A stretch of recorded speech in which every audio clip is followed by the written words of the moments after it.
Nebraska's 1984 Orange Bowl Phantom Touchdown. The 1984 Orange Bowl between Nebraska and Miami changed college football forever. The Cornhuskers were down 31-30 with seconds left when quarterback Turner Gill pitched the ball to running back Jeff Smith, who scored what appeared to be the game-winning touchdown. But here's where it gets weird. Miami fans swear Smith was down before crossing the goal line. Nebraska fans insist he scored clean. The officials called it a touchdown, and Nebraska coach Tom Osborne made the gutsy call to go for 2 points and the win instead of kicking the extra point for a tie. The 2-point conversion failed. Miami won 31-30, and the Hurricanes claimed their first national championship. But conspiracy theorists believe NBC, which broadcast the game, pressured officials to call the touchdown valid to create a more dramatic finish. And then Nebraska went for 2 and the win, since kicking an extra point for the tie would be boring television. The theory claims NBC wanted the drama of the 2-point conversion attempt to boost ratings. Former Miami players have even suggested the refs were hometown cooking for Nebraska, which was the more established program at the time. No proof has ever surfaced, but the controversy lives on 4 decades later. What makes this theory particularly interesting is the timing. This was the era when college football was just beginning to become a major television property. Networks were starting to realize the massive viewership potential, and critics argue this was one of the first instances where TV interest may have influenced on-field decisions. The game's referee, Johnny Greer, maintained until his death that the call was correct based on what he saw in real time. But in an era before instant replay, the truth remains buried in grainy VHS footage and conflicting memories. The 2003 Fiesta Bowl pass interference. In the 2003 Fiesta Bowl with the national championship on the line in overtime, on 4th down the Buckeyes quarterback Craig Krenzel throws an incomplete pass to Chris Gamble in the end zone. Game over, Miami wins their 6th national title. Except a flag flies in.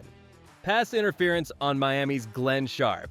Ohio State gets a fresh set of downs, scores, and eventually wins the game in double overtime. The conspiracy?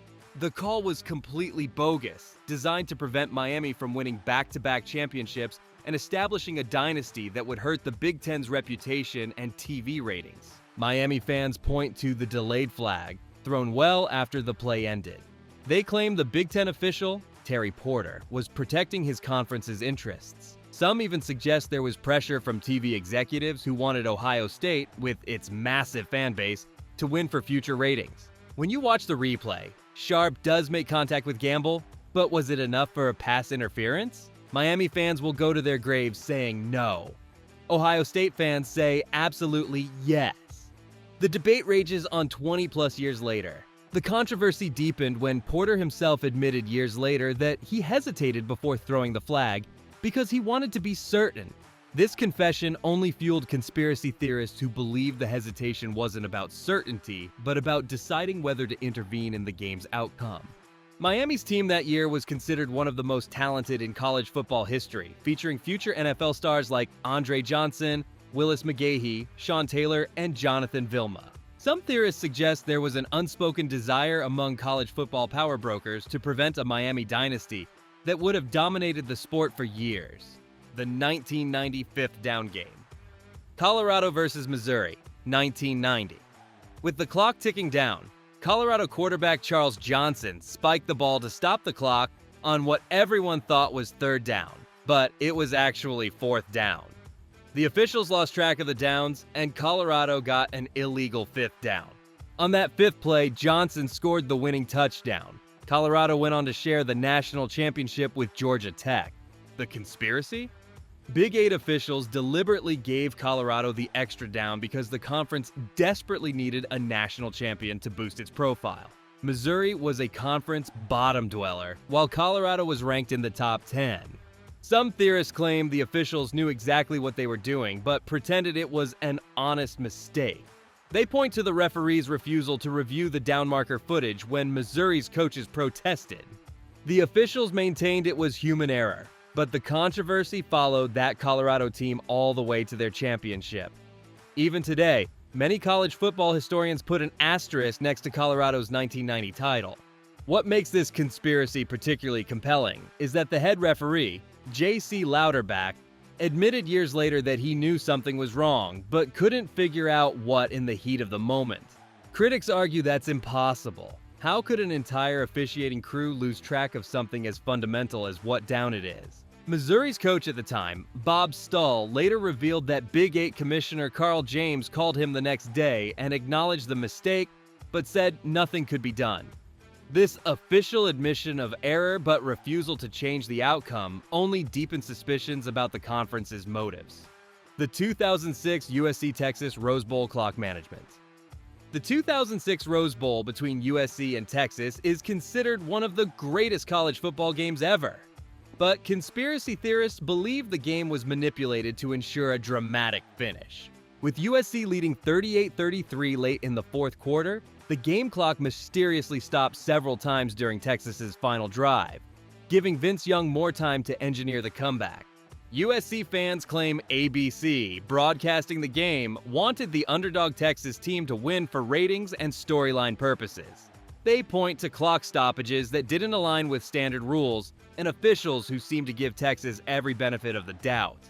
The most controversial moment came when the clock stopped after a Texas first down with 35 seconds left, when it should have kept running. This gave Young enough time to score the winning touchdown with 19 seconds remaining. Network executives and officials have always denied any manipulation, but the theory persists among bitter USC fans who believe their dynasty was cut short by TV executives looking for better ratings. The stakes were enormous. USC was going for an unprecedented third straight national championship and riding a 34-game winning streak. Texas was the upstart challenger led by the electrifying Vince Young. The narrative of the underdog toppling the dynasty was simply too perfect from a storytelling perspective. Former USC coach Pete Carroll has never directly accused officials of manipulation, but he has questioned several clock management decisions in post-game interviews. The lack of a definitive explanation for some of the clock stoppages has kept this conspiracy theory alive in USC circles. Notre Dame's NBC relationship. Since 1991, Notre Dame has had its own exclusive TV deal with NBC, making them the only college football team with a dedicated national broadcast partner. This has led to one of the most enduring conspiracy theories in college football. The theory claims Notre Dame receives preferential treatment from officials during home games broadcast on NBC. Fans of opposing teams point to questionable calls that seem to always favor the Fighting Irish in crucial moments. The 2014 game against Florida State is often cited, where a potential game-winning Notre Dame touchdown was called back for offensive pass interference in a decision many analysts question. Conspiracy theorists claim this rare instance of a call going against Notre Dame was cover to hide the broader pattern of favoritism. Critics also point to Notre Dame's continued inclusion in playoff discussions despite not being in a conference. They suggest the College Football Playoff Committee is pressured to keep Notre Dame relevant because of their massive TV contract and national fan base. NBC and college football officials vehemently deny any connection between the broadcast deal and officiating. But as long as Notre Dame maintains its special status in college football, this conspiracy theory isn't going anywhere. The financial relationship is substantial. Notre Dame's current deal with NBC pays the school approximately $50 million annually, and the next contract is expected to be worth significantly more. This gives Notre Dame financial independence that other programs can only dream of. What makes this theory particularly sticky is that the officials working Notre Dame home games know that millions are watching specifically because of the NBC contract. Critics argue this creates an unconscious bias, as refs don't want to be seen as ruining the broadcast product. The SEC's mysterious officiating patterns. One of the most persistent conspiracy theories in college football involves SEC officiating and its apparent bias toward protecting the conference's top-ranked teams. The theory suggests SEC officials are instructed to make calls that benefit the conference's highest-ranked teams, especially in non-conference games, to maintain the SEC's reputation as college football's premier conference.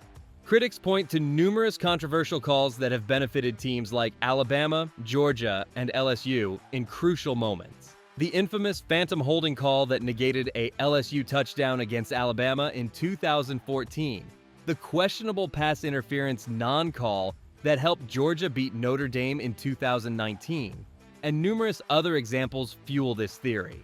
Former SEC referee Jimmy Hyatt raised eyebrows in 2018 when he suggested in an interview that officials are aware of which teams are ranked and which games have playoff implications. While he didn't directly confirm bias, his comments about game awareness left many wondering about what factors influence officiating decisions. The SEC's massive TV contracts with ESPN and CBS, worth billions of dollars, depend on the conference maintaining its elite status. Conspiracy theorists argue this creates an institutional incentive to protect the conference's top teams through favorable officiating. SEC Commissioner Greg Sankey has repeatedly denied any officiating bias, pointing to the conference's extensive referee training and review processes. But the perception persists, especially among fans of other conferences.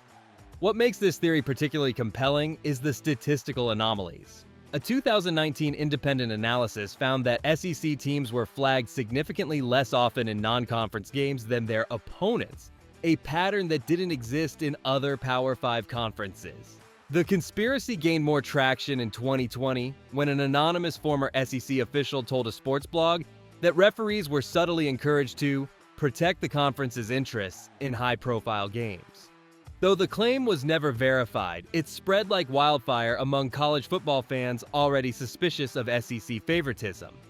The phantom clipping call in the 1979 Sugar Bowl. The 1979 Sugar Bowl between Alabama and Penn State featured one of the most controversial calls in college football history. With Alabama leading 14-7 in the fourth quarter, Penn State's Chuck Fusina completed a long pass to Scott Fitzke, who appeared headed for a game-tying touchdown. But a flag flew in, clipping on Penn State's offensive line. The penalty negated the play, Penn State never scored again, and Alabama won the national championship. The conspiracy theory claims the call was completely fabricated to ensure an Alabama victory. Bear Bryant's Crimson Tide was the established power, while Penn State was seen as an upstart from the Northeast trying to crash the Southern football party. Penn State fans point to the TV replays, which show no evidence of clipping on the play. They claim Southern officials protected the Southern team, maintaining the status quo in college football's power structure. The referee who threw the flag, James Kearney, maintained until his death that he saw a clip. But former Penn State players still insist the call was invented to deny them a national championship. What makes this theory particularly compelling is that it occurred during a period when Southern teams dominated college football, and programs from other regions struggled for respect. The idea that officials would protect this regional dominance doesn't seem far-fetched to many observers. The 1993 Florida State-Notre Dame Game of the Century. In 1993, number 1 Florida State traveled to South Bend to face number 2 Notre Dame in what was billed as the Game of the Century. Notre Dame won 31-24, seemingly securing their path to a national championship. But just 1 week later, Notre Dame lost to Boston College. When the final rankings came out, Florida State, not Notre Dame, was crowned national champion, despite the head-to-head result.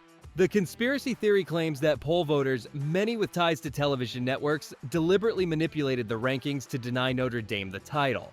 Why? Because Florida State, led by charismatic coach Bobby Bowden, was seen as better for ratings and the growing business of college football. Notre Dame, with its exclusive NBC contract, was already making millions while other programs struggled for exposure. The theory suggests there was an unspoken agreement among voters to punish Notre Dame for its financial advantages. Critics point to the unprecedented nature of the decision. Never before had a team been ranked behind a team it had defeated when both had the same number of losses. The fact that Florida State's only loss was to Notre Dame made the final ranking even more suspicious. The controversy led directly to the creation of the Bowl Alliance, the predecessor to the BCS system, as college football leaders recognized the need for a more structured championship format. But for Notre Dame fans, the 1993 season remains a bitter reminder of what they see as a conspiracy to deny them a championship.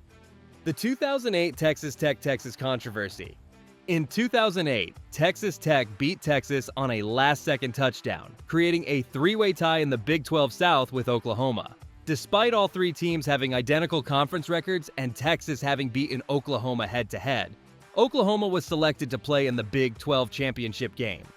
The conspiracy theory claims that Big 12 officials and television executives manipulated the tiebreaker process to ensure Oklahoma, with its massive national following, would advance instead of Texas or Texas Tech. Critics point to the conference's decision to use the BCS rankings as the tiebreaker, which heavily weighted computer formulas that favored Oklahoma. They argue this method was chosen specifically because conference officials knew it would benefit the Sooners. The controversy deepened when it was revealed that several coaches in the coaches poll, which factored into the BCS rankings, admitted they hadn't watched all the games involving the three teams before voting. Texas coach Mack Brown publicly campaigned against the decision, suggesting there were political factors at play. Oklahoma went on to lose the national championship game to Florida, leading many Texas fans to believe they were robbed of a title opportunity. The incident led to changes in the Big 12's tiebreaker procedures, but the suspicion that Oklahoma was chosen for commercial rather than competitive reasons remains a powerful conspiracy theory in college football circles. The 1966 Notre Dame-Michigan State Game of the Century tie. The 1966 showdown between number 1 Notre Dame and number 2 Michigan State ended in a controversial 10-10 tie when Notre Dame coach Ara Parseghian chose to run out the clock in the final minutes rather than risk a loss. The decision shocked fans and players alike, but what happened next fueled one of college football's most enduring conspiracies. Despite the tie, Notre Dame was crowned national champion over an undefeated Alabama team that had won 26 straight games. The conspiracy theory claims this was orchestrated by influential Northern sports writers who controlled the polls and wanted to punish Alabama and the South for their resistance to integration. Alabama was still an all-white team, while Notre Dame and Michigan State had integrated their rosters. Theorists point to quotes from sports writers of the era, who openly admitted considering social factors in their voting. Bear Bryant's Alabama team had dominated opponents, outscoring them 144-7 in their final 4 games. Yet they remained stuck at number 3 in the polls, a position many Southerners viewed as politically motivated rather than performance-based. The theory gained credibility when several Northern sports writers later acknowledged they had considered Alabama's segregation policies when voting. One writer famously told Bryant, "We're going to keep voting against you, Bear, until you integrate." Notre Dame and Michigan State shared the same television market and media region, creating what Southern fans saw as a convenient narrative for Northern media to promote. The fact that two Northern teams essentially played to a draw and were both ranked ahead of an undefeated Southern powerhouse has kept this conspiracy theory alive for over 5 decades. So there you have it, the craziest conspiracy theories in college football history. Some are probably just passionate fans looking for explanations, while others might make you wonder what really happens behind closed doors. What do you think? Let me know in the comments and hit subscribe for more videos like this one.